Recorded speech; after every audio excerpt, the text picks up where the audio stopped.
વેદ પ્રભુ કયો વેદ પ્રભુ આવ્યા છે ને વેદ પ્રભુ રામજી પ્રભુ બે છે વેદ પ્રભુ કયો બેઠી છે ને તમારી પાસે આપણે લાઈટ કરાવી દો એટલે કેટલા વાગ્યાથી નથી ત્યારે બોલવું પડે ને દિવસે પેલા આવી જાય ને ઇલેક્ટ્રિશિયન હા એટલે તરત જ કરવું પડે તરત દાનને મહાપુણ્ય કોઈ પણ કામ પછી અંધારામાં તમે કહો એટલે પેલું ઇલેક્ટ્રિશિયન કે કાલે આવી પછી એવું થાય બપોરે તો આવી જાય તરત જ અત્યારે કયો વિવેક પ્રભુ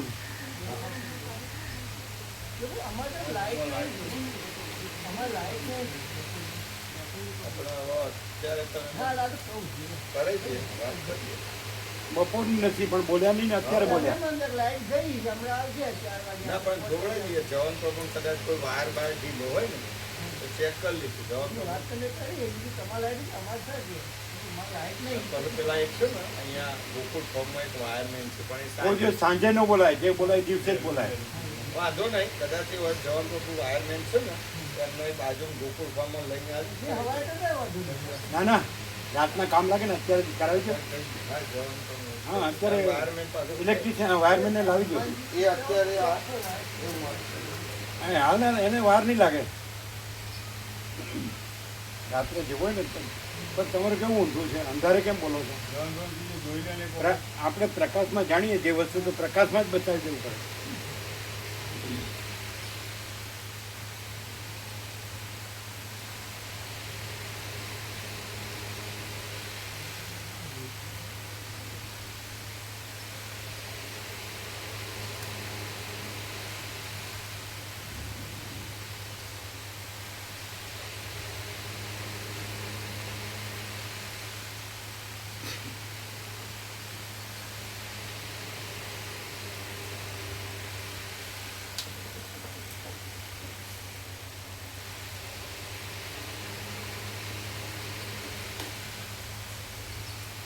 ડેરી પ્રસાદ આપ્યો બરાબર દૂધનું બધું બોલ બોલ રોટલી રોટલા રોટલી લીધી શાક ગોળ લીધી ફળ લીધી શાક ખીચડી દૂધ ગલકાનું શાક ગલકાનું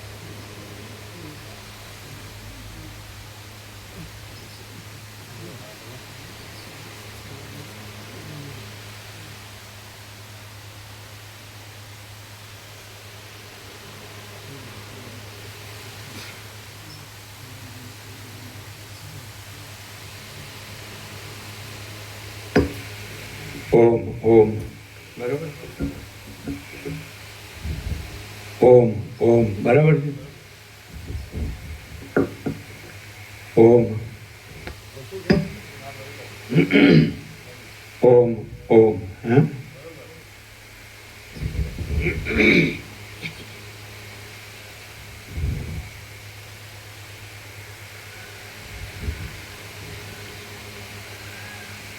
परम चिदाकाश परम ज्योति अखंड ज्योति महाचिदाकाश स्वयं प्रकाश संपूर्ण प्रकाश पूर्ण ब्रह्म अनंत तेजघन अनंत चितघन परमाकाश केवल अनंत शुद्ध तेजघन परमाकाश अखिल आत्मा पूर्ण ब्रह्म परमात्मा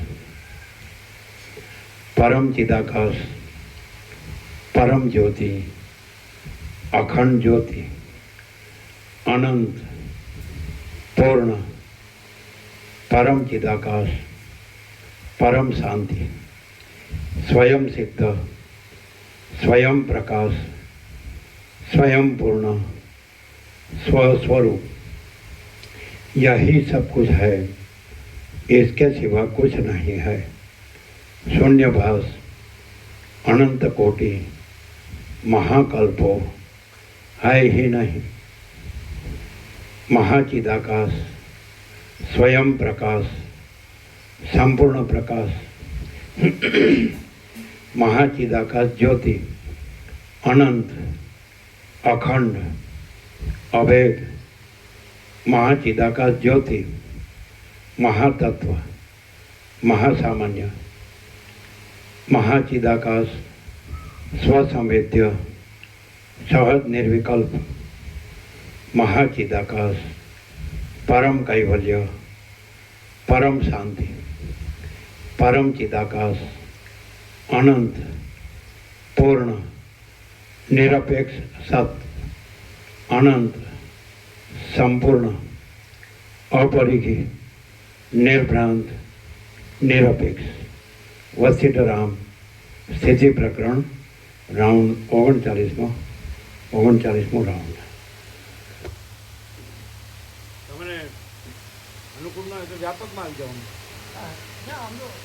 જવાન પ્રભુ એ હમણાં જૈન લઈ આવે. હે ને વ્યાપક તો બધાનું તમારું બધાનું છે, ખુલ્લું જ છે. એ છે પછી આખો તંબુ ખુલ્લો છે. આનો તમારું આસન છે કોઈ પણ એમાં મચ્છરદાની નાખીને સુઈ જાઓ તો બધું વોશરૂમ બાજુમાં જ છે. એ આખું છે, એમાં કાંઈ પાણી પડે એવું નથી કે નહીં. ચિરાગ પ્રભુ ત્યાં વિશ્રામ કર્યો, થાક ઉતરી ગયો તરત જ. બ્રહ્મને રેડ ફોડાવે એકદમ નિર્મળતાથી કરતા. કુદરતનો ખોળો એટલે ભગવાનનું ઘર. એટલે આખો તંબુ તૈયાર છે. અંદર જોઈએ તો અંદર, ખુલ્લામાં જોઈએ તો ખુલ્લામાં, અહીંયા જોઈએ તો અહીંયા.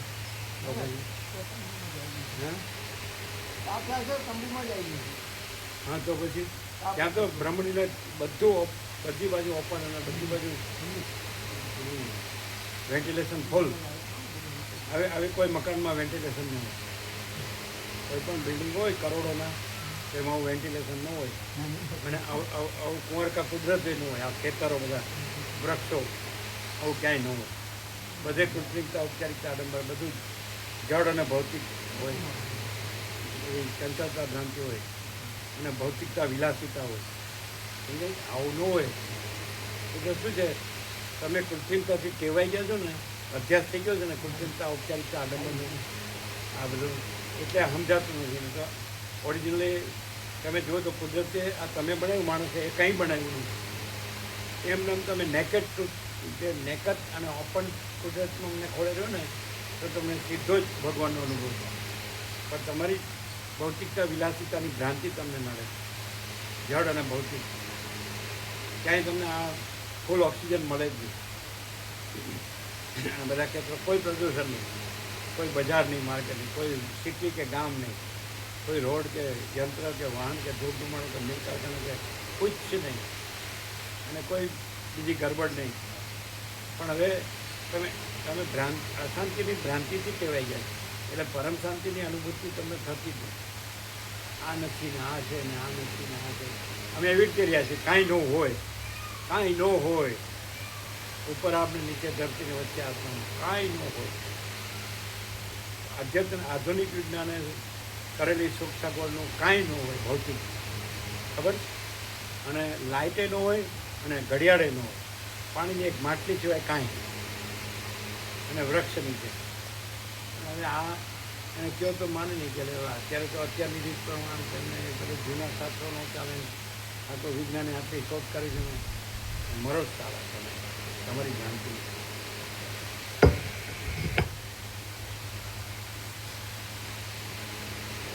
પાછું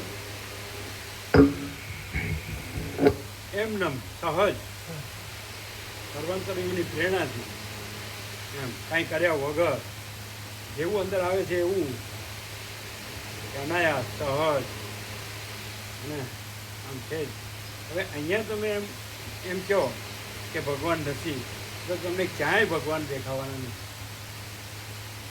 કારણ કે અહીંયા ભગવાન દર્શનમાં કાંઈ આડું આવે એવું નથી.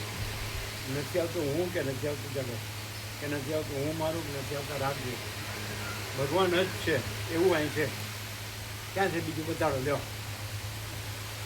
અમારું હું મારું છે તો તમારું હું મારું છે તો પૈસાને ભોગો છે, ઘર ને સ્ત્રી ને પુત્ર ને માન ને પ્રોપર્ટી ને સોનું ને આન તેમ છે. એટલે એ અશાંતિ ને શાંતિ માની અને શાંતિ ને અશાંતિ.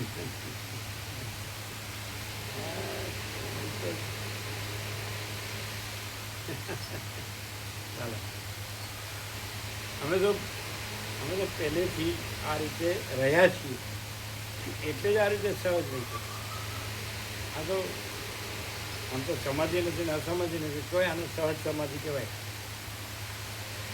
પ્રસિદ્ધ પ્રકાશ, સરળ શ્રવણ, અખંડપૂર્ણ તત્વબોધ અને કુંવર કા કુદરત, સોનામાં સુગંધ, આ સહજ પરમ શાંતિ.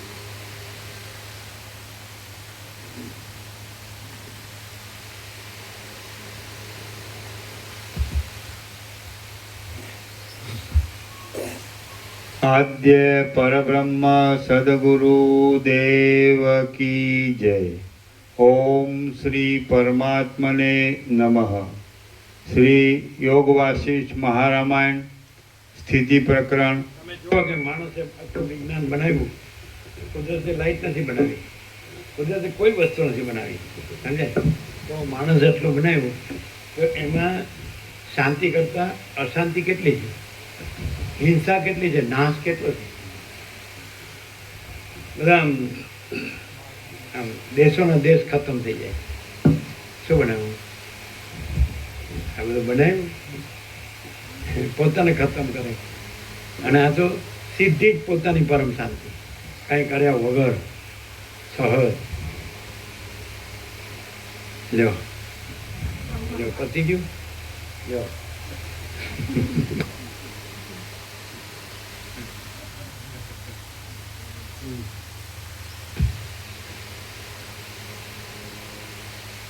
જો તમારામાં કોઈ વિકાર ન હોય તો તમે ખુલ્લામાં ખાલી મચ્છરદાની નાખીને સૂઈ જાઓ, તમારું આસન કરીને, અને તમે કાંઈ પણ માટલી એક પાણી નાખ્યું તો રાખો પાછું.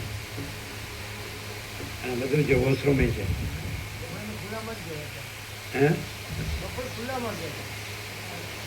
ક્યાં આગળ?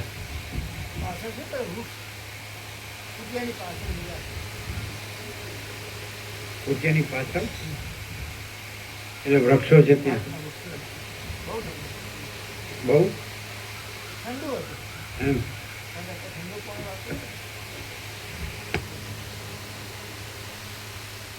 વરસાદ ના આવે તો કુટિયાની બહાર જ અંદર ઠંડક જ રહે. વરસાદ હોય તો અંદર જ ઠંડક રહે. વરસાદ અંદર ઠંડક હતી, જરૂર નહીં પડતી. એટલે મેં રાતે પંખો નહીં કરતો. ચાલો,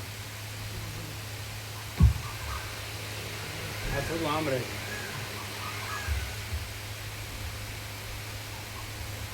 આમ આવે, આમ અમારી સામે આવે.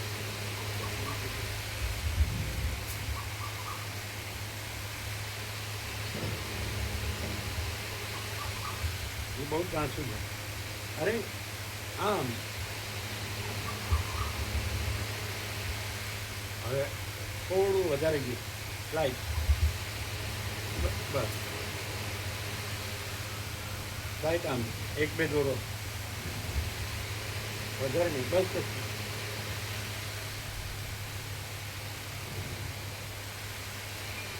અહીંયા જેને શાંતિ ન થાય ને એને ક્યાંય ન.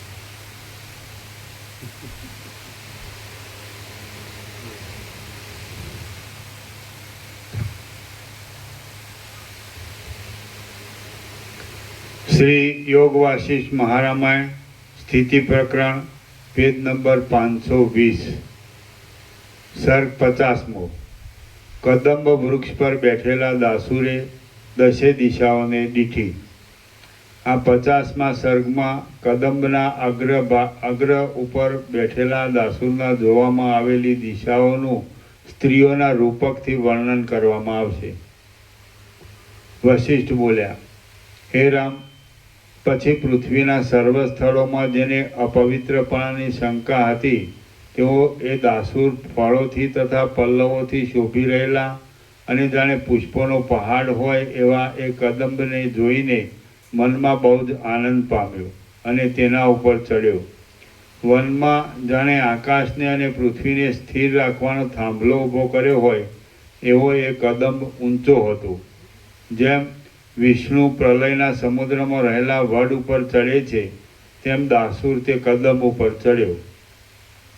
તે એક નંબર પેજ નંબર 520 અને સર્ગ 50મો. તે કદંબની આકાશ પર્યંત પહોંચેલી એક શાખાના છેલ્લા પાંદડા ઉપર બેઠો અને ત્યાં તેણે અપવિત્રપણા, આ તો ઓછી દીધો નહીં, હા થઈ ગયો, 50મું સર્ગ થઈ ગયો. સર્ગ 51મો, પેજ નંબર 521. દાસુરે વનદેવીને પુત્ર આપ્યો અને તે પુત્રને જ્ઞાન આપ્યું. આ 51મા સર્ગમાં દાસુરને માનસિક યજ્ઞોથી આત્મબોધ ઉત્પન્ન થવાની, વનદેવીમાં પુત્ર ઉત્પન્ન થવાની અને દાસુરે તે પુત્રને જ્ઞાન આપ્યાની કથા કહેવામાં આવશે. વશિષ્ઠ બોલ્યા, હે રામ, કદંબની ઉપર રહેલો અને દારૂણ તપ કરવામાં સુરતા ધરાવનારો એ દાસુર ત્યારથી તપસ્વીઓના આશ્રમોમાં કદંબાસુર એ નામથી ઓળખાવા લાગ્યો. એ શાખાના પલ્લવ ઉપર બેસીને જરાવાર દિશાઓને જોઈને તેણે તરત અંતઃકરણને તેમાંથી પાછું વાળી લીધું અને પછી પદ્માસન વાળીને બેઠો. પછી પરમાર્થથી અજાણ્યા માત્ર ક્રિયાઓમાં તત્પર રહેલા અને તે સંસાર સંબંધી ફળોના સંકલ્પરૂપ કંગાળપણાથી ભરેલા મનથી તે યજ્ઞો કરવા લાગ્યો. આકાશ પર્યંત પહોંચેલી કદંબની શાખાઓના પત્રો પર બેઠેલા અને કર્મોમાં એકાગ્ર ચિત્તવાળા તે દાસુરે અનુક્રમે આધાનથી માંડી અશ્વમેઘ પર્યંત યજ્ઞો સંબંધી સઘળી ક્રિયાઓ પોતાના મનથી જ કરી. કદંબની શાખા ઉપર બેઠા બેઠા તેણે ગોમેદ અને નરમેદ આદિ ઘણી દક્ષિણાવાળા માનસિક યજ્ઞોથી જ 10 વર્ષ સુધી દેવતાઓનું યજન કર્યું. એટલા કાળ સુધી વેદોક્ત કર્મો કરવાને લીધે તેનું મન રાગ દ્વેષાદિક મળોથી રહિત થયું. આમ મળો ટળી જવાને લીધે એનું મન અવકાશવાળું થયું. એટલે આત્મપ્રસાદરૂપ જ્ઞાન બળાત્કારથી તે મનની અંદર પ્રાપ્ત થયું. આમ જ્ઞાન પ્રાપ્ત થવાથી તેનું અજ્ઞાનરૂપી આવરણ વિંખાઈ ગયું અને તેનો વાસનારૂપી મળ ધોવાઈ ગયો. એવા એ દાસુરે એક દિવસે શાખા ઉપર મોઢા આગળ એક વનદેવીને બેઠેલી જોઈ. તે વિશાળ નેત્રોવાળી હતી. અત્યંત દીપતા પુષ્પોના વસ્ત્રોવાળી હતી. કામનાથી ભરેલી હતી. સુશોભિત મુખવાળી હતી અને મધથી ઘૂમતા નેત્રોવાળી હતી. તે નીલકમળના જેવી સુગંધવાળી હતી અને મનનું અત્યંત આકર્ષણ કરનારી હતી. નિર્દોષ અંગોવાળી, ઢાળેલા મુખવાળી અને કોયલો તથા કુસુમના સમૂહોથી લચી ગયેલી વનલતા સમાન તે વનદેવીને દાસુરે પૂછ્યું કે હે કમલપત્ર સમાન નેત્રોવાળી, કાંતિની છટાને લીધે બીજાઓના મનમાં કામદેવને ઉત્પન્ન કરનારી તું કોણ છે? જેમાં કોઈ સ્ત્રી સખીનો ટેકો લઈને બેસે તેમ તું આ પુષ્પોવાળી લતાનો ટેકો લઈને શા માટે બેઠી છે? દાસુરે આ પ્રમાણે કહ્યું એટલે મૃગના બચ્ચાના સરખા નેત્રોવાળી અને પુષ્ટ ગૌર સ્તનોવાળી એ વનદેવીએ કોમળ વચનોથી મનનું આકર્ષણ કરનારું આ વચન કહ્યું કે આ પૃથ્વી તળમાં જે મનોરથો અતિ દુર્લભ હોય છે તે મનોરથો પણ મહાત્મા પુરુષોની પ્રાર્થના કરવાથી તરત મળે છે. હે બ્રહ્મન, લતાઓથી વ્યાપ્ત રહેનારા અને તમારા કદંબે શોભાવેલા આ વનમાં હું લતાઓરૂપી ક્રીડાના ઘરોની અંદર રહેનારી વનદેવી છું. ગયા ચૈત્ર માસના શુક્લ પક્ષની 13ને દિવસે કામદેવના આરાધન સંબંધી ગાયન તથા ભોજન આદિ કરવાનો ઉત્સવ હતો. તે પ્રસંગમાં નંદનવનની અંદર વનદેવીઓનો સમાજ એકઠો થયો હતો. હે નાથ, એ સઘળી વનદેવીઓના સમાજમાં હું પણ ગઈ હતી.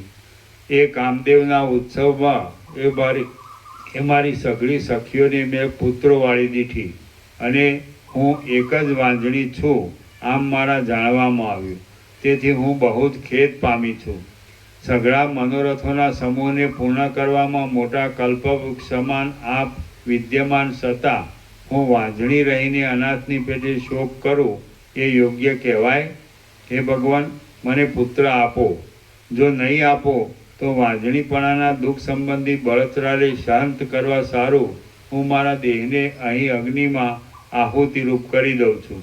હે રામ, એ સુંદરીએ એ પ્રમાણે કહ્યું ત્યારે ધૈર્યથી ભ્રષ્ટ નહીં થયેલા પણ દયાથી ઘેરાયેલા એ મહાત્મા દાસુર મુનિ જરા હસ્યા. પછી પોતાના હાથમાં રહેલું ફૂલ તેને આપીને તેમણે કહ્યું કે હે સુંદરી, આ પુષ્પ લઈને તું જા. એથી જેમ ઉત્તમ લતા પુષ્પને જન્મ આપે છે તેમ તું એક મહિને ભ્રમર સરખા નેત્રોવાળા અને જગતમાં પૂજ્ય એવા એક સ્વરૂપવાન પુત્રને જન્મ આપીશ. પરંતુ તે કષ્ટ પામીને અને આત્મઘાતના સંકલ્પ ઉપર આવીને મારી પાસેથી પુત્ર માગ્યો છે. એટલા માટે એ પુત્ર બીજી વનદેવીઓના પુત્રોની જેમ વિષયોમાં લંપટ નહીં થાય પણ તત્વને જાણનારો થશે. એટલે હે રામ, એ સ્વરૂપવાળી વનદેવી પ્રસન્ન મુખમંડળવાળી થઈ અને હું તમારી અંગ સેવા કરીશ એમ પ્રાર્થના કરવાની ઉત્સુક થઈ. દાસુર મુનિએ તેને આટલા વચન કહીને વિદાય કરી. પછી એ વનદેવી પોતાના સ્થાનમાં ગઈ અને દાસુર પોતે એકલો જ કદંબ ઉપર રહ્યો. વચમાં ઋતુઓથી તથા સંવત્સરોથી અનુક્રમે ચાલ્યા કરતો કેટલોક કાળ વ્યતીત થયો. પછી લાંબે કાળે કમળ સમાન નેત્રોવાળી એ જ વનદેવી 12 વર્ષના પુત્રને સાથે લઈને તે મુનિની પાસે આવી. એ વનદેવી પ્રણામ કરીને આગળ બેઠી. જેમ આંબાના ઝાડની પાસે ભ્રમરી ગુંજારાવ કરે તેમ ચંદ્ર સરખા મુખવાળા એ દાસુર મુનિની પાસે તે મધુર વચનોથી બોલી કે હે ભગવાન, આ સ્વરૂપવાન કુમાર આપણા બંનેનો પુત્ર છે અને તેને મેં સઘળી વિદ્યાઓમાં વિચક્ષણ કર્યો છે. પરંતુ હે પ્રભુ, કેવળ આને બ્રહ્મ વિદ્યા મળી નથી અને એ વિદ્યાથી જ આ સંસારરૂપી ઘાણીમાં ફરીવાર પીલાવવું પડતું નથી. હે કૃપાનાથ, હવે આપ જ કૃપા કરીને આ પુત્રને બ્રહ્મ વિદ્યાનો ઉપદેશ કરો. સારા કુળમાં જન્મેલા પુત્રને મૂર્ખ રાખવાનું કોણ ઈચ્છે? વનદેવીએ એ પ્રમાણે કહ્યું ત્યારે દાસુર મુનિએ તેને કહ્યું કે હે અબળા, આ પુત્રરૂપ ઉત્તમ શિષ્યને તું અહીં જ રાખી જા. એમ કહીને તેણે તેને વિદાય કરી. વનદેવીના ગયા પછી તે પુત્ર પોતાના પિતાની પાસે શિષ્ય થઈને રહ્યો. જેમ ધીમાન અરુણ સૂર્યની પાસે રહે છે તેમ તે ત્યાં સેવામાં પરાયણ થઈને રહ્યો. તેને બ્રહ્મચર્ય આદિ કલેશો ભોગવતા પરોક્ષ જ્ઞાન પ્રાપ્ત થયું છે એમ જાણીને દાસુર મુનિએ તેને લાંબા કાળ સુધી વિચિત્ર ઉક્તિઓથી બ્રહ્મ વિદ્યાનો ઉપદેશ કર્યો. તેણે તેને સેંકડો આખ્યાનોથી જોઈને કલ્પેલા દ્રષ્ટાંતોથી, ઇતિહાસોના વૃત્તાંતોથી, વેદોના તથા વેદાંતોના નિશ્ચયોથી અને વિસ્તારપૂર્વક કથનના ક્રમોથી જે રીતે તેમના અર્થોનો અનુભવ પ્રાપ્ત થાય અને આત્મવિદ્યામાં દ્રઢ વ્યુત્પત્તિ થાય તે રીતે ધીરે ધીરે બોધ આપ્યો. જેમ મેઘ પોતાની ગર્જનાથી મોરને જાગૃત કરે છે તેમ ઘણે ઊંચે રહેલા મહર્ષિ દાસુર મુનિએ આત્મબોધના ચમત્કારને લીધે સર્વોત્તમ રસવાળા અને અત્યંત યોગ્ય અર્થોવાળા વાક્યોના સમૂહથી પોતાની પાસે રહેલા તે પુત્રને આત્મવિચારમાં જાગૃત કર્યો. શ્રી યોગ વાસિષ્ઠ મહારામાયણમાં સ્થિતિ પ્રકરણનો દાસુર સૂતાનું બોધન નામનો સર્ગ 51મો સમાપ્ત. સર્ગ 52મો. જગત મનઃકલ્પિત છે એ સમજાવવા માટે ખોત રાજાનું ચરિત્ર. આ 52મા સર્ગમાં સઘળું જગત મન વડે જ કલ્પેલું છે તથા મિથ્યા છે એમ કહેવા સારું ખોત નામના રાજાનું કલ્પિત ચરિત્ર કહેવામાં આવશે. વશિષ્ઠ બોલ્યા, હે રામ, હું આકાશમાં જ્યોતિષ ચક્રની અંદર સપ્તર્ષિઓના મંડળમાં રહું છું. એક દિવસ હું એ મંડળમાંથી અદૃશ્ય રૂપે બહાર નીકળ્યો. આકાશમાંથી નીચે ઉતર્યો અને જે માર્ગે એ દાસુર મુનિનો કદંબ હતો તે માર્ગે થઈને કૈલાસ પર્વતમાંથી વહેતી મંદાકિની નામની નદીમાં નાહવાને માટે ગયો. ત્યાં રાત્રિના સમયે એ ઉત્તમ કદમની પાસે પહોંચ્યો. હું ત્યાં પહોંચ્યો એટલામાં તો કમળની કળીમાં લાગેલા ભ્રમરની ગુંજારો સંભળાય. તેમ તે વનમાં શાખાઓના અવકાશમાંથી તે દાસુર મુનિના ભાષણનો શબ્દ મારા સાંભળવામાં આવ્યો. તે ભાષણ વનદેવીના પુત્રને બોધ આપવા માટે ચાલતું હતું. એ સમયે દાસુર પોતાના પુત્રને નીચે પ્રમાણે કહેતો હતો. દાસુર બોલ્યો, હે મહાબુદ્ધિમાન પુત્ર, વાસ્તવિક રીતે આ સંસારના જેવી મહાન આશ્ચર્ય આપનારી એક આખ્યાયિકા તારી પાસે કહું છું, તે તું સાંભળ. મોટા બળવાળો, ત્રૈલોક્યમાં વિખ્યાત સંપત્તિવાળો અને આખા જગતને સ્વતંત્ર રાખવાની શક્તિવાળો એક ખોત્થ નામનો રાજા છે. જેમ ધનવાન લોકો મસ્તકો ઉપર ચૂડામણીને ધારણ કરે છે, તેમ સઘળા ભુવનોના અધિપતિઓ પણ એ રાજાની આજ્ઞાને મસ્તકો ઉપર ધારણ કરે છે. સાહસો કરવામાં જ રુચિ ધરાવનારો અને અનેક આશ્ચર્ય ઉપજાવનારા વિહારો કરનારો એ મહાત્મા રાજા ત્રણેય લોકમાં કોઈથી પણ વશ કરી શકાયો નથી. બહુ જ સુખ તથા દુઃખ આપનારી એ રાજાની હજારો ક્રિયાઓ સમુદ્રના અસંખ્ય તરંગોની જેમ કોઈથી ગણી શકાય એમ નથી. જેમ આકાશ મુઠ્ઠીથી દબાવી શકાતું નથી, તેમ એ પ્રબળ રાજાનું બળ જગતમાં શાસ્ત્રોથી, અગ્નિઓથી કે કોઈથી પણ દબાવી શકાતું નથી. જગતમાં શસ્ત્રોથી, અગ્નિઓથી કે કોઈથી પણ દબાવી શકાતું નથી. રચનાથી શોભતી અને મોટા આરંભવાળી એ રાજાની લીલાની થોડી ઘણી નકલ કરવાની ઇન્દ્ર, વિષ્ણુ કે સદાશિવ જેવા પણ સમર્થ નથી. એ મહાબાહુ, એ રાજાના ઉત્તમ, મધ્યમ અને અધમ એમ 3 દેહો છે, અને તે દેહો સઘળા વ્યવહારો કરવામાં સમર્થ છે તથા સઘળા જગતમાં વ્યાપીને રહ્યા છે. એ 3 દેહવાળો ખોત્થ રાજા ઘણા વિસ્તારવાળા આકાશમાં ઉત્પન્ન થયો છે, આકાશમાં જ રહ્યો છે અને પક્ષીની જેમ આકાશમાં જ ફર્યા કરે છે. એ રાજાએ તે જ અપાર આકાશમાં એક નગર બનાવ્યું છે અને તેમાં 14 મોટા રાજમાર્ગો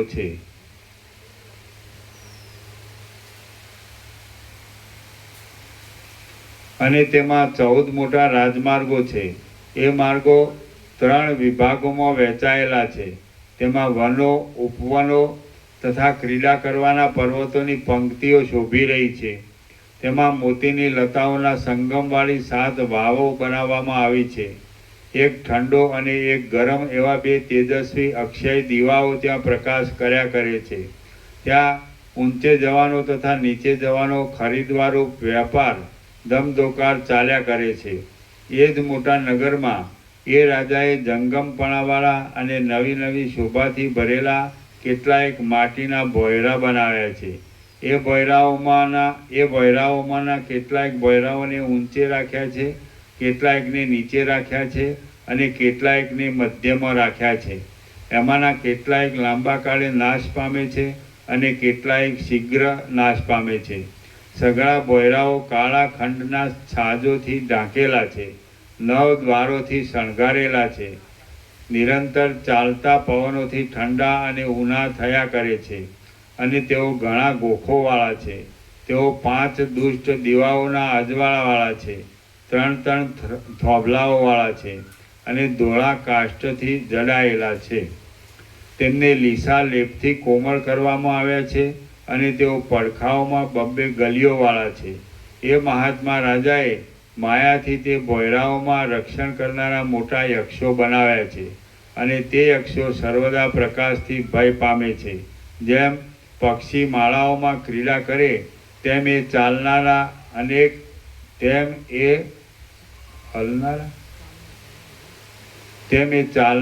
અનેક ભોંયરાઓમાં તે રાજા અનેક પ્રકારની ક્રીડા કરે છે.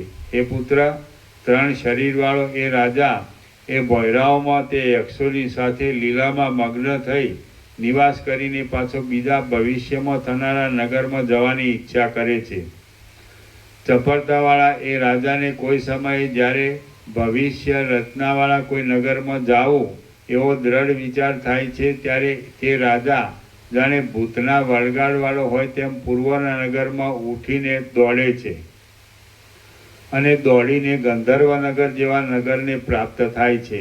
હે પુત્ર, બહુ ચપળતાવાળા એ રાજાને કોઈ સમયે હું નહીં જેવો થઈ જાઉં એવી ઈચ્છા થાય છે, તો તે ઈચ્છાને લીધે તરત તે નહીં જેવો થઈ જાય છે.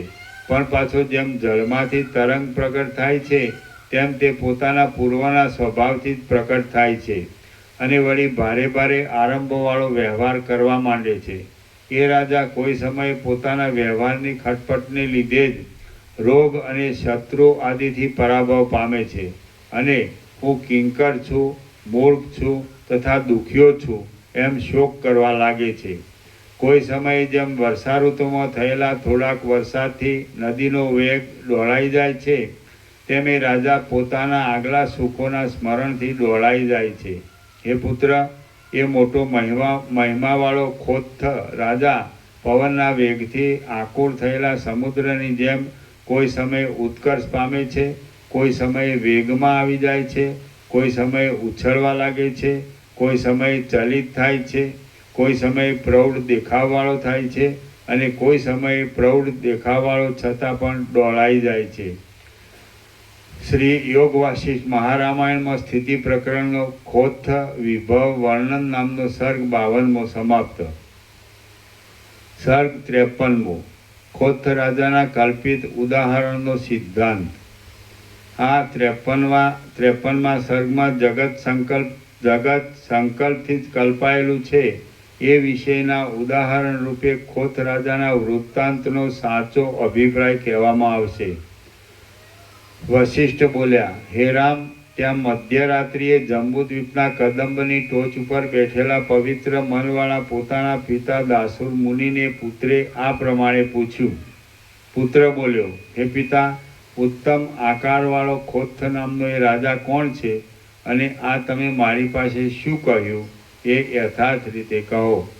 ભવિષ્યમાં થનારા નગરનું હોવું કેમ સંભવે અને વર્તમાન કાળમાં તેમાં જવું કેમ સંભવે?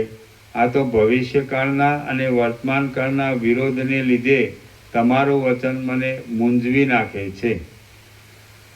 દાસુર બોલ્યા, હે પુત્ર, હવે આ વાતનો તને વાસ્તવિક અભિપ્રાય કહું છું તે સાંભળ, એટલે આ સંસારરૂપી ચક્રનું સ્વરૂપ તારા સમજવામાં આવશે.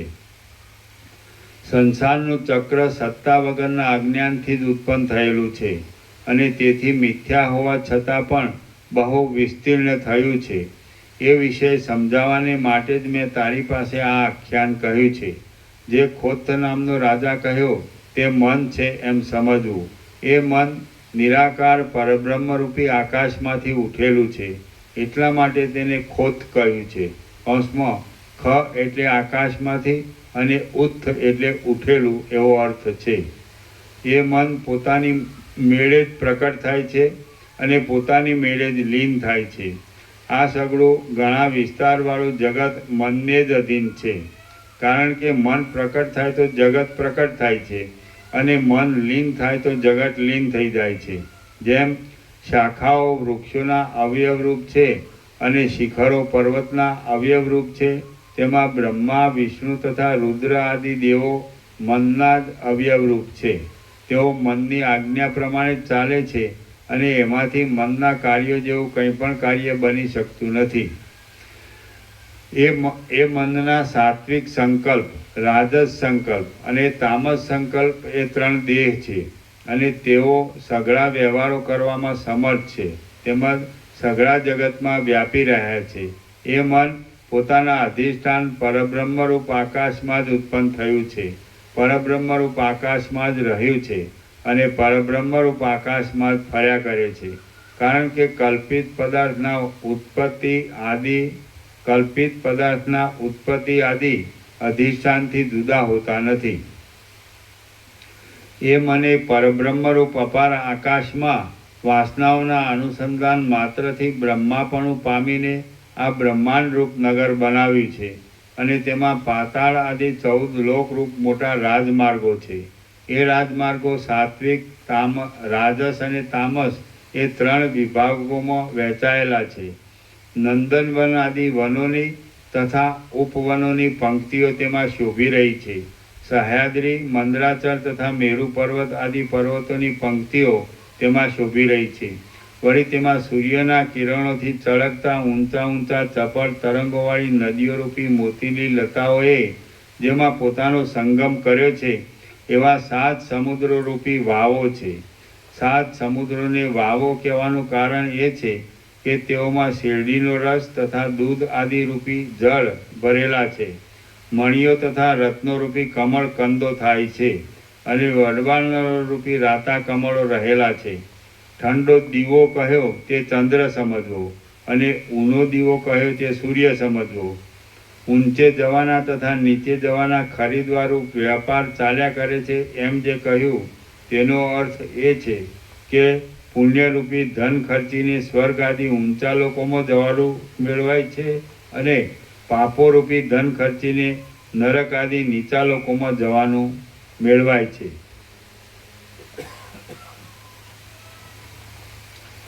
મનુષ્યોની, દેવોની અને અધમોની યોનિઓ આ સંસારમાં પુણ્ય પાપોથી જ ખરીદવામાં આવે છે. મનરૂપી રાજાઓ ક્રીડા કરવાને માટે બ્રહ્માંડરૂપી નગરમાં માંસરૂપી માટીના શરીરોરૂપી વિચિત્ર ભોયરો બનાવ્યા છે.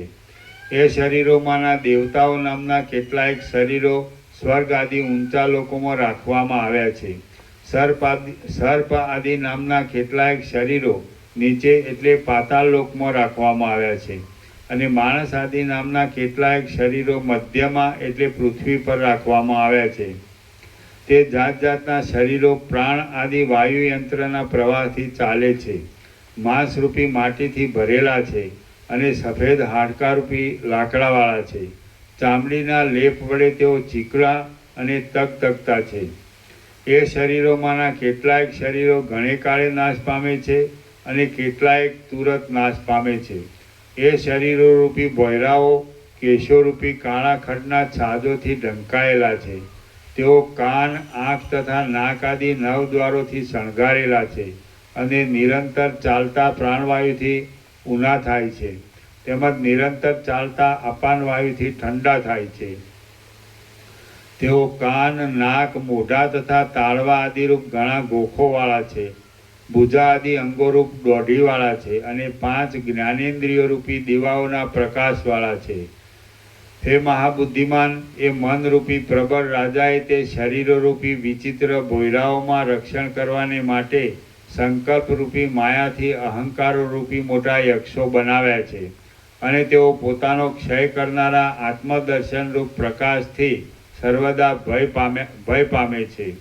વાયુરૂપી યંત્રના પ્રવાહથી ચાલનારા એ શરીરોરૂપી અનેક ભોયરાઓમાં તે મનરૂપી રાજા મિથ્યા સંકલ્પથી ઉઠેલા અહંકારોરૂપી મોટા યક્ષોની સાથે સર્વદા અત્યંત ક્રીડા કરે છે.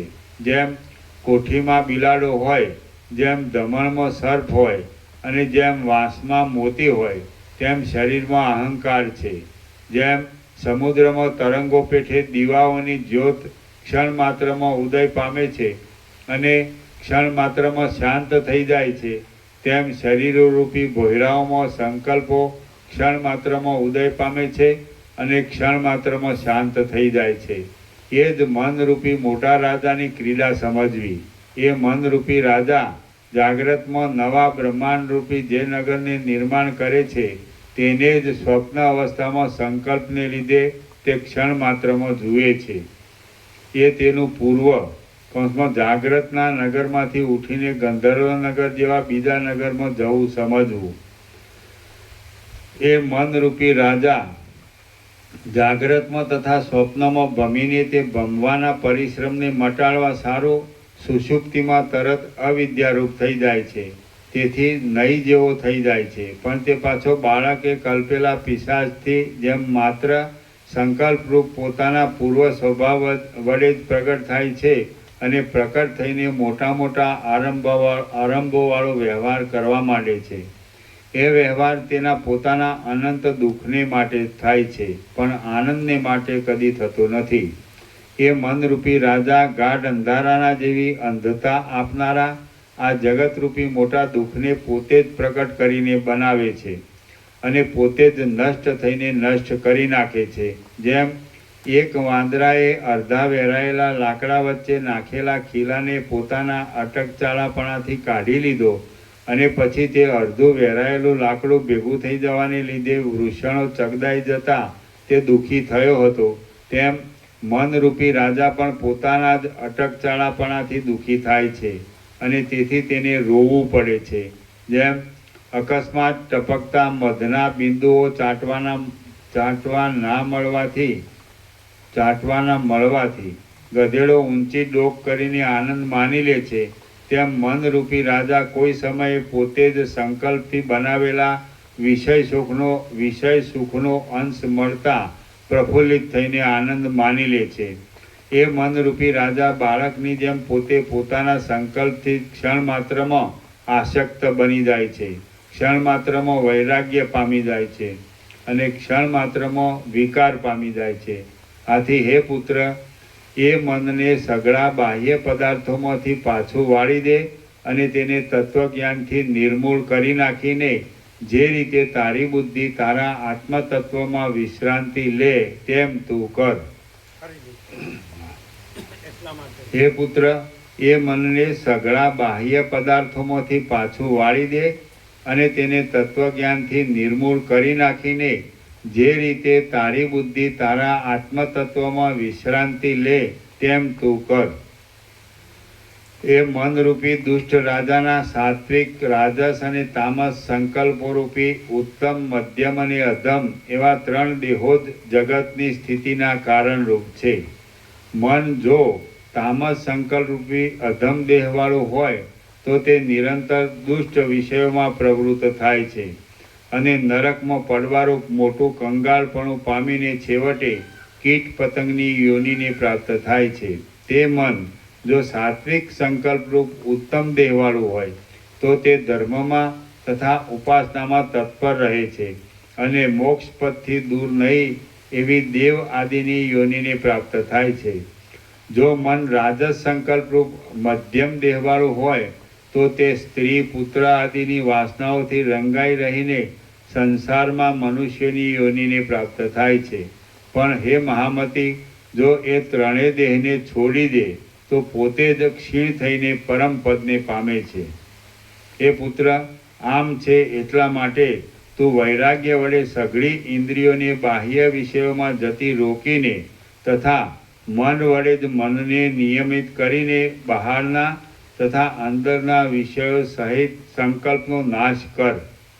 જો તું હજારો વર્ષ સુધી દારૂણ તપશ્ચર્યા કરીશ અથવા તારા અવિનાશી દેહને શિલામાં પછાડીને ચૂરેચૂરા કરી નાખીશ અથવા અગ્નિમાં કે તેથી મોટા વડવાગ્નિમાં પ્રવેશ કરીશ અથવા ખાડામાં કે ખડગની ધારાના વેગમાં પડીશ અથવા તને વિષ્ણુ, બ્રહ્મા, દત્તાત્રેય, દુર્વાસા કે બીજો કોઈ તપસ્વી અત્યંત કરુણાથી ઉપદેશ આપશે અથવા તું પાતાળમાં, પૃથ્વીમાં કે સ્વર્ગમાં જઈને રહીશ તો પણ સંકલ્પોનો નાશ કર્યા વિના તારે સંસારથી તરવાનો બીજો કોઈ જ ઉપાય નથી.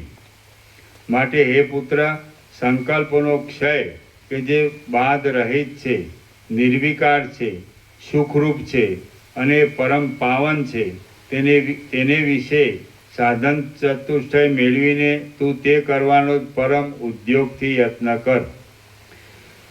હે નિર્દોષ પુત્ર, સંસાર સંબંધી સઘળા પદાર્થો સંકલ્પરૂપી તંતુમાં પરોવાયેલા છે અને એ તંતુ કપાઈ જાય તો એ પદાર્થો વિંખાઈ જઈને ક્યાં જાય છે એનો પત્તો પણ મળતો નથી. સંકલ્પ સત્ય હોય તો મોક્ષમાં પણ દ્વૈત રહેલું જોઈએ. અસત્ય હોય તો મોક્ષ જ સિદ્ધ થતો નથી અને સત્ય પણ હોય તથા અસત્ય પણ હોય તો મોક્ષમાં પણ કોઈ સમયે બંધ પ્રાપ્ત થવાનો સંભવ છે. એવી રીતના વિકલ્પો કરવા અયોગ્ય જ છે, કારણ કે એ સઘળા વિકલ્પો સંકલ્પ માત્રથી જ સામટા ઉત્પન્ન થાય છે. માટે તે સંકલ્પ ઉપર ફાવી શકતા નથી અને જ્યારે સંકલ્પ ઉપર પણ ફાવી શકતા નથી ત્યારે બ્રહ્મનો તો સ્પર્શ પણ કરી શકે નહીં. તેમાં કહેવું જ શું?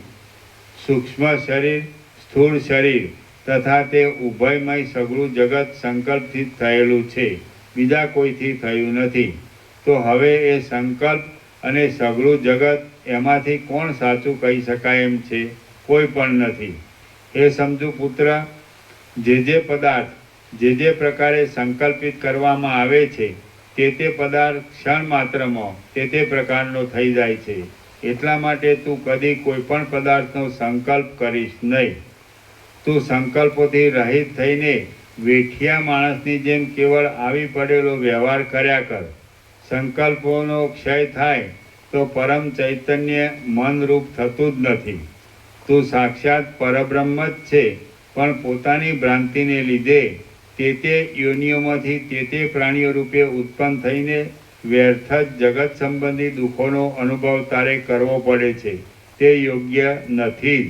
હે નિર્દોષ પુત્ર, આ પ્રમાણે છે એટલા માટે જ્ઞાન પામ્યા વિના મરવું એ તે યોનિઓમાં મોટું સંકટ ભોગવવાને માટે જ થાય છે.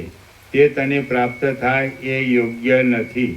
સમજુ પુરુષો તો જેનાથી સઘળા દુઃખો ટળી જાય એવો જ માર્ગ પકડે છે, બીજો માર્ગ પકડતા નથી. તું તત્વવેત્તાપણાને પ્રાપ્ત થા. સંકલ્પોના સમૂહને બળાત્કારથી અત્યંત નષ્ટ કરી નાખ. ચિત્તની વૃત્તિને અત્યંત શાંત કરી દે અને અખંડ સુખને માટે તે અદ્વૈત પદને સંપાદન કર. શ્રી યોગ વાસિષ્ઠ મહારામાયણમાં સ્થિતિ પ્રકરણનો સંસાર નગર વિકલ્પ યોગ વિચાર નામનો સર્ગ 53મો સમાપ્ત. સર્ગ 54મો સંકલ્પની ઉત્પત્તિ વગેરેનું નિરૂપણ.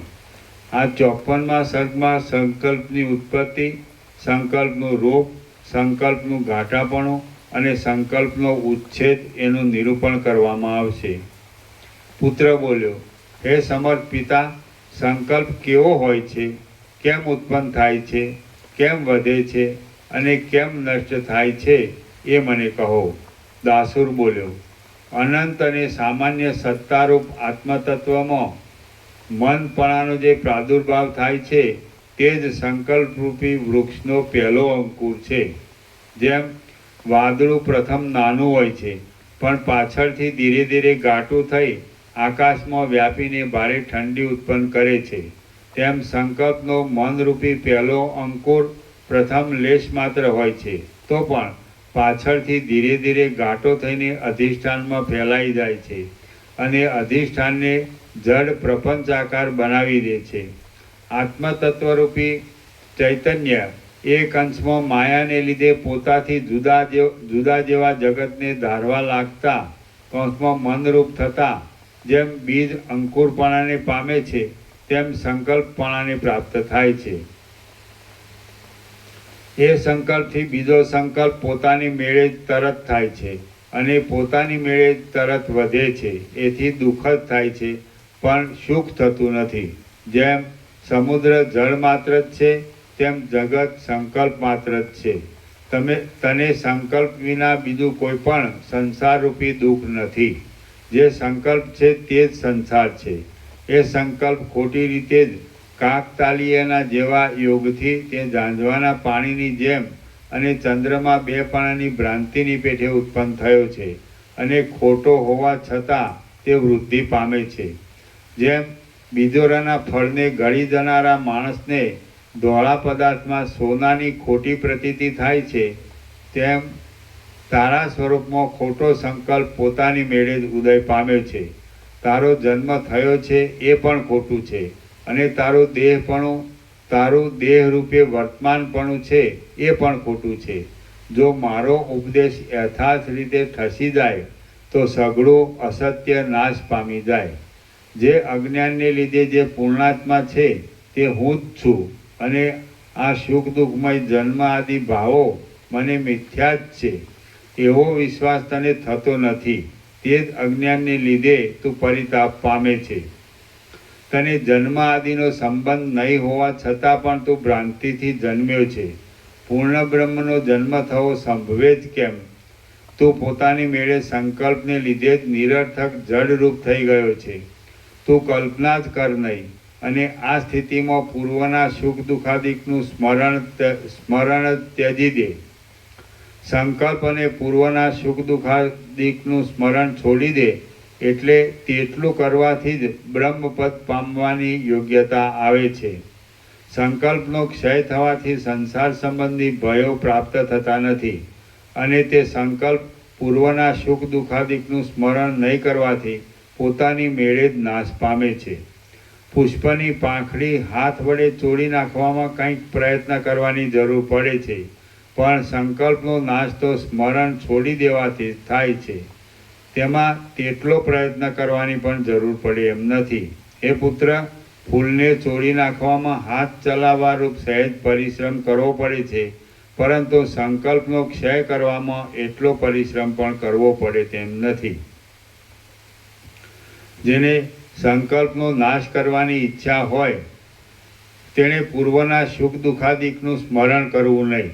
એટલે લીલા માત્રથી અડધા નિમેષમાં જ સંકલ્પ હણાઈ જાય છે. પોતાના પૂર્ણાનંદપણાના ચિંતન માત્રથી પોતાનું ભૂલાઈ ગયેલું સ્વરૂપ ઉપસ્થિત થાય છે. હે પુત્ર, જે વસ્તુ કષ્ટસાધ્ય હોય તેને પણ પ્રયત્નથી પ્રાપ્ત કરી લેવામાં આવે છે, ત્યારે તારું સ્વરૂપ ઉપસ્થિત કરી લેવું એ બહુ મોટી વાત નથી. એ સ્વરૂપ કોઈનું થઈ ગયું નથી અને એ કોઈ જાતની વિકૃતિ પામી નથી. એ મુનિ, સંકલ્પને છોડી દેવાના, સંકલ્પને છોડી દેવાના, સંકલ્પથી સંકલ્પને અને સ્વરૂપના મનનથી મનને કાપી નાખીને તું પોતાના સ્વરૂપમાં જ રહે. એટલું કરવામાં શી અશક્યતા છે? હે મોટી બુદ્ધિવાળા, સંકલ્પ ઉપશાંત થઈ જાય તો આ સઘળું સંસારરૂપી દુઃખ મૂળ સહિત ઉપશાંત થઈ જાય છે. જે સંકલ્પ છે તે જ મન છે, તે જ જીવ છે, તે જ ચિત્ત છે, તે જ બુદ્ધિ છે અને તે જ વાસના છે. હે ઉત્તમ અર્થવેત્તા, મન, જીવ, ચિત્ત, બુદ્ધિ અને વાસના એમાં નામથી જ જુદાઈ છે, પણ અર્થની જુદાઈ નથી. અહીં સંકલ્પ વિના બીજું ક્યાંય કાંઈ પણ નથી. એટલા માટે હૃદયમાંથી સંકલ્પને જ કાપી નાખ. બીજી ચિંતા તું શા માટે કરે છે? જેમ નિર્જળ ભૂમિ વાસ્તવિક રીતે ઝાંઝવાના પાણીથી રહિત જ છે, તેમ તારું સ્વરૂપ જગતથી રહિત જ છે. કારણ કે ઝાંઝવાના પાણી અને જગત એ બંને મિથ્યા આરોપથી જ વિસ્તાર પામે છે. આ સગળું જગત પોતે ખોટું છે અને ખોટા સંકલ્પે જ કરેલું છે. માટે ખોટું જણાયા પછી તેમાં પ્રીતિ રહેવાનો અવકાશ જ નથી. જગત સાચું છે એવી વાસના ન રહે તો પછી જગતમાં પ્રીતિ કેમ જ રહે? વાસનાના ક્ષયથી જ મુક્તિ પ્રાપ્ત થાય છે. એ પ્રાપ્ત થયા પછી બીજું કાંઈ પણ પામવાનું અવશેષ રહેતું નથી. આમ છે એટલા માટે ક્રમે ક્રમે જગત ઉપર અનાદરને વધારીને સઘળા જગતને ખોટું જ જાણવું. દ્રશ્યોનો અનાદર થાય તો પછી હું દેહ છું એવું અનુસંધાન છૂટી જાય અને દેહના સુખ દુઃખથી પોતાને લેપ થાય નહીં. એમ દેહના સંબંધવાળા સ્ત્રી પુત્રાદિક પણ મિથ્યા જ છે એવો નિર્ણય થવાથી તેમની ઉપર સ્નેહની પ્રવૃત્તિ પણ થતી નથી. આમ આસ્થા નીકળી જાય એટલે હર્ષ, ક્રોધ, જન્મ કે મરણ થતા જ નહીં.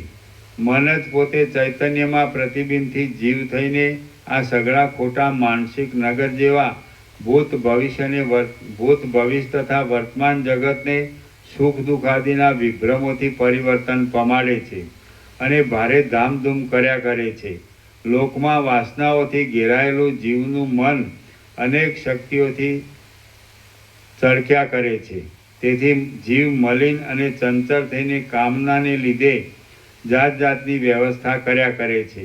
હૃદયરૂપી વનમાં રહેનારો જીવરૂપી વાંદરાપણાને લાયક ક્રિયાઓ કર્યા કરે છે. લાંબો આકાર થઈને તે વળી થોડી વારમાં ટૂંકો આકાર લે છે. સંકલ્પરૂપી જળના તરંગો કોઈ રીતે નિયમિત કરી શકાતા નથી. જરાક વિષયનું સ્મરણ કરવામાં આવતા તે વધી જાય છે અને વિષયના સ્મરણનો ત્યાગ કરવામાં આવતા તે પોતાના પરિવારો સહિત ટૂંકા થઈ જાય છે. જેમ અગ્નિના તણખા એક તૃણ માત્રથી પણ પ્રદીપ્ત થાય છે, તેમ સંકલ્પો અલ્પ વિષયથી પણ પ્રદીપ્ત થાય છે. હે પુત્ર, વીજળીના અગ્નિઓ જગતમાં અપ્રકટ આકારવાળો છે. વીજળીના અગ્નિઓ જગતમાં અપ્રકટ આકારવાળા છે, પ્રદીપ્ત છે, ક્ષણભંગુર છે, ભ્રાંતિ આપનારા છે અને જળથી સ્થિતિ પામનારા છે. તેમ સંકલ્પો પણ જગતમાં અપ્રકટ આકારવાળા છે, પ્રદીપ્ત છે, ક્ષણભંગુર છે, ભ્રાંતિ આપનારા છે અને જળથી સ્થિતિ પામનારા છે.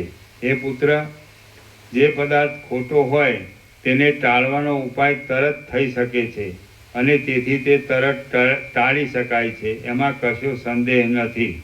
કેમ કે ખોટો પદાર્થ કદી પણ સાચો હોતો નથી. જો સંકલ્પ સાચો પદાર્થ હોય તો ટાળવો અશક્ય થઈ પડે, પણ તે સાચો નથી અને અત્યંત ખોટો જ છે અને તેથી જ તે સહેજે ટાળી શકાય એમ છે. હે પુત્ર, જો કોલસાની કાળાશની પેઠે સંસારરૂપી મેલ સ્વાભાવિક હોય તો તેને ધોઈ નાખવામાં કોણ પ્રવૃત્તિ કરે? છતાં જે એવી પ્રવૃત્તિ કરે તે મૂર્ખ કહેવાયા વગર કેમ રહે? સંસારરૂપી મેલ સ્વાભાવિક નથી, એ તો ચોખામાં રહેલા ફોતરા જેવો છે. આથી પુરુષ પ્રયત્નથી તે ટળી જાય છે. હે પુત્ર, જો કે સંસારરૂપી મેલ અનાદિકાળનો છે તો પણ તેને જ્ઞાની પુરુષ અનાયાસથી ટાળી શકે છે. જેમ ચોખાનું ફોતરું અને ત્રાંબાની કાળાશ ક્રિયાથી નષ્ટ થાય છે, તેમ જીવનો સંસારરૂપી મેલ જ્ઞાનથી નષ્ટ થઈ જાય છે, એમાં કોઈ જાતનો સંદેહ નથી. એટલા માટે તું જ્ઞાનના અભ્યાસમાં ઉદ્યમવાળો થા. ખોટા વિકલ્પોથી ઉઠેલા આ સંસારને તે આટલા કાળ સુધી જીત્યો નથી. એ બહુ ભૂલ કરી છે. એ તો થોડા પ્રયત્નથી અને થોડી વારમાં જ નષ્ટ થઈ જાય એમ છે. ખોટી વસ્તુ લાંબા કાળ સુધી ક્યાંય રહે કે? જેમ સારી પેઠે જોવાથી ચંદ્રના બે પણાનો વિભ્રમ ખોટો પડી જાય છે અને માણસને અંધારાને લીધે થયેલી પોતાની આંધળાપણાની ભ્રાંતિ દીવાના પ્રકાશથી ખોટી પડી જાય છે, તેમાં સંસાર વિચારથી ખોટો પડી જાય છે. હે પુત્ર, આ સંસાર તારો નથી અને તું સંસારનો નથી. તું એવી ખોટી ભ્રાંતિને ત્યજી દે. આ સંસાર ખોટો છે છતાં સાચા જેવો દેખાય છે. તારે તેનું વારંવાર સ્મરણ કરવું યોગ્ય નથી. મોટી સંપત્તિથી દીપતા મારા આ ભોગવિલાસો સાચા છે અને વિનાશ નહીં પામે એવો તારે મનમાં વૃથા વિભ્રમ રાખવો જ નહીં. તું તારા વિસ્તાર પામેલા વિલાસો અને બીજું પણ જે કાંઈ દ્રશ્ય છે તે સઘળું આત્મતત્વ જ છે. કાંઈ પણ આત્મતત્વથી જુદી સત્તાવાળું નથી. શ્રી યોગ વાસિષ્ઠ મહારામાયણમાં સ્થિતિ પ્રકરણનો સંકલ્પ ચિકિત્સા નામનો સર્ગ 54મો સમાપ્ત. ઓમ ઓમ ઓમ. પ્રસાદ આપી દે. પ્રસાદ.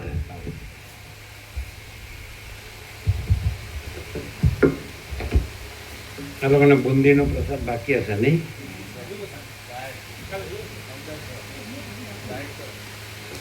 ના, વિવેક પ્રભુ, રામજી પ્રભુ બાકી હશે ને? એમને આપો. છે પાટણ વાળાને બાકી.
તમે લઈ દો બુંદી પ્રસાદ બે જણ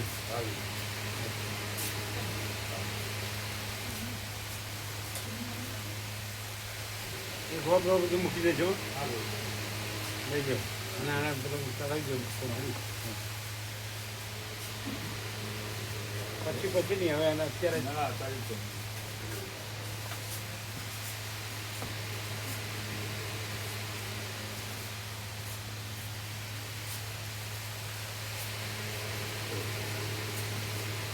પ્રસાદ લીધો બરાબર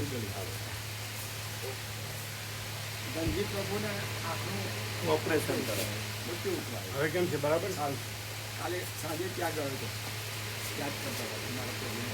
એટલે ઓપરેશન તો બરાબર થયું આ સરસ થયું. ને હવે દેખાતું હશે આ સરસ થયું. પહેલાં એકમાં કરાવ્યું હતું હમણાં જમણી હાથમાં 3-4 દિવસ થયા પણ હમણાં ત્યાં આરામ થશે. એ તો બહુ ઈઝી થઈ ગયું બહુ જાતિ એ તરત જ જોઈ શકો 2 કલાકમાં તો રજા આપવા તો આજમાં રજા આપો. લેઝરથી ચલો ફેંકો ફેંકો ફેંકો ઓપરેશન અને મળી મૂકી દો. એ તરત જ દેખાય ટાંકા વગરના લેતી છે. ટાંકા નહીં, ટાંકા વગરના ઓપરેશન.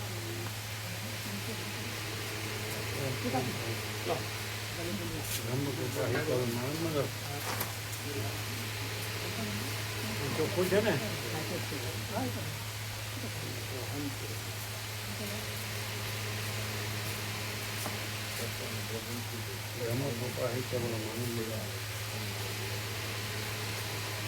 इसका ऐसा होने का कारण क्या है एकदम एकाएक हाँ प्रभु जी बात की थी हमने शाम को नहीं मोबाइल उसका एकाएक कारण ऐसा क्यों हो हाँ बस कहने लगी मैं अकेला बैठा हुआ था 1-1.5 घंटे से तो मेरे अंदर की प्रेरणा आई कि जब तक मैं खुद स्वयं नहीं करूँगा रास्ता तो पता लग गया है जब तक खुद स्वयं नहीं करूँगा तो फिर करूँगा कैसे बढ़ूँगा कैसे ये तो पता लग गया कि अविद्या है संसार नहीं है ये तो सारा रास्ता पता है लेकिन करना तो मुझे ये पुरुषार्थ करना है यहाँ सहज नहीं है हाँ कहने लगे यहाँ यहाँ पर करने का ही क्या कुछ हाँ यहाँ पर नहीं करने का वही तो करना है मैंने पुरुषार्थ किया।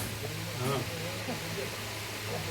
मैं ये एकदम થઈ ગયું ને और फिर कह रहे थे विवेक जी जैसे विवेक बराबर લાઈટ થઈ ગયું ને वो सबको सत्य न हो सबको सत्य न हो સ્વામીજી લાઈટ થઈ ગઈ જવાન પ્રભુ કરી દીધું હા ગીત ગોવિંદ.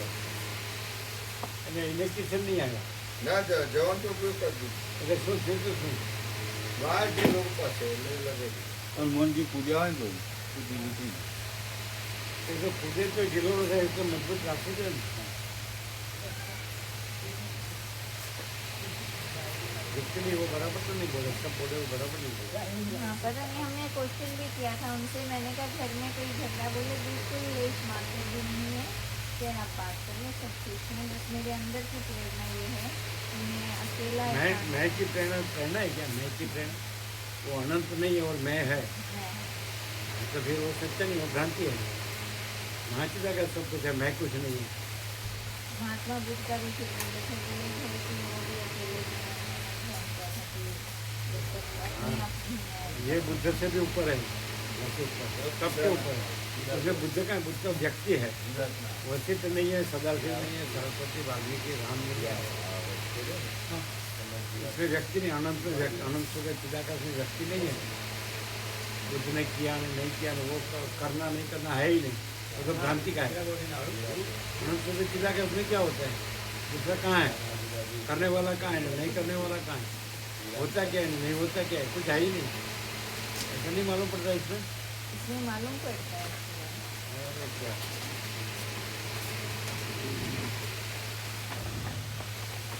बराबर बराबर ढाको तो उड़ी न जाए हाँ बंद करो पंखा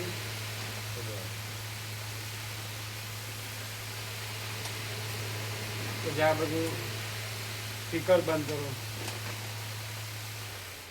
જો ઉડી ન જાય ને પણ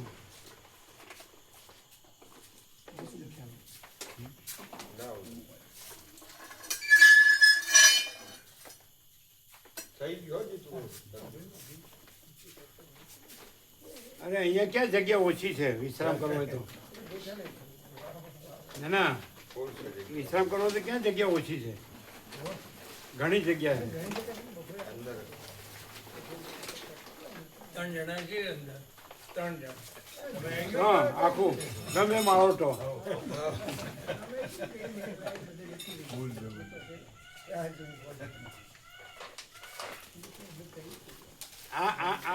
આમ છે તેમ છે કરવો ને તો જન્મ વયા જાય ને તો એ પૂરું થાય છે આમ છે ને આમ નથી ને આમ છે ને આમ નથી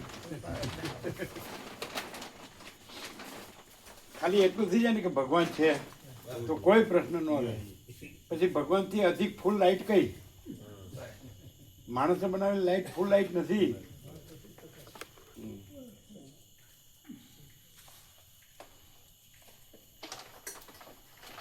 એ બાજુ એમાં રિપેર કરનારને શોખ લાગી જાય તો મરી જાય પાછા.